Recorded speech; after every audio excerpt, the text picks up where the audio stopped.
मला सुरुवातीला जान्हवी वाटली होती, म्हणजे होती नाही, होतीच ती डबल ढोलकी. मनाने मला निक्की स्वच्छ वाटते. टेलिव्हिजनवर कमबॅक करणार आहे मी लवकरच. Hello, me Aditi. इट्स मज्जामध्ये तुम्हा सगळ्यांचं स्वागत. बरं, बिग बॉस मराठीचा हा नवा सीझन प्रचंड गाजतोय आणि याच बिग बॉस घरातील एक वाघीण माझ्यासोबत आहे आणि योगिता माझ्यासोबत आहे. कशी आहेस? मी बरी आहे. वाघीण बोललीस मला, याबद्दल विशेष धन्यवाद तुझे.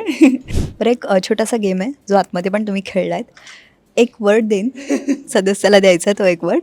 डबल ढोलकी कोण आहे? डबल ढोलकी सध्या तरी घनश्याम आहे. मला सुरुवातीला जान्हवी वाटली होती, म्हणजे होती नाही, होतीच ती डबल ढोलकी. जे मी पहिल्या आय थिंक एलिमिनेशन टास्कमध्ये सांगितलं पण होतं आणि तिने ते ऑब्व्हियसली ॲक्सेप्ट नाही केलं. आणि जेव्हा तिला कळलं एकीकडचे दरवाजे बंद झाले, सो ती कम्प्लिटली ऑनेस्टली आता त्यांच्याकडून खेळते आहे, त्यात काहीच वाद नाही. सो आता तिला डबल ढोलकी नाही म्हणताय ना, डबल ढोलकी मला घनश्यामच वाटतो. रडूबाई कोण आहे? रडूबाई माझ्यानंतर अंकिता आहे. शातीर कोण आहे? शातीर निकी आहे. अस्वच्छ कोण आहे?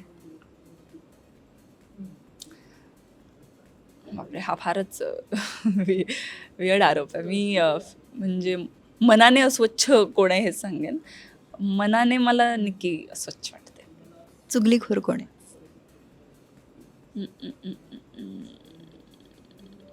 चुगलीखोर मला जान्हवी वाटते. डॉमिनेटिंग कोण आहे? निकी. ऑलराऊंडर कोण आहे? ऑलराऊंडर ॲक्च्युली DP दादा आहेत. ते खूप फनी आहेत, ते खूप हुशार आहेत. म्हणजे आता मला माहीत नाही बाहेर कितपत त्यांची हुशारी दिसते आहे, पण बिकॉज मी आत होते त्यामुळे मला माहिती आहे की तो माणूस खूप हुशार आहे.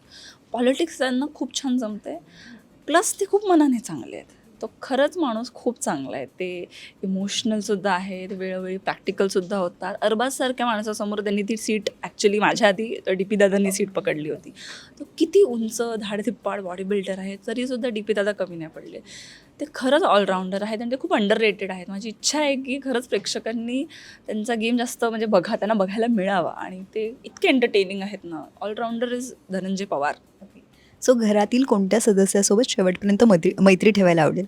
बापरे, हे एकाचं नाव घेणं खूप अनफेअर होईल खरंच. हो, म्हणजे DP दादा आहेत, पॅडी दादा आहेत, अंकिता आहे, अभिजित आहे, सूरज आहे, आर्या आहे. सो एवढीच. So thank you so much. खूप छान वाटलं तुझ्याशी बोलून आणि या वाघिणीचा कमबॅक नक्की झाला पाहिजे असं आम्हाला वाटतंय. आणि तुम्हाला काय वाटतं हे आम्हाला कमेंट करून नक्की सांगा. थँक्यू. टेलिव्हिजनवर कमबॅक करणार आहे मी लवकरच.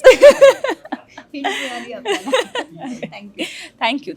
मराठी चित्रपटसृष्टीमधील latest update, original web series, shows, गाणी आणि एंटरटेनमेंटसाठी आमच्या चॅनलला सबस्क्राईब करा आणि बेल आयकन दाबायला विसरू नका.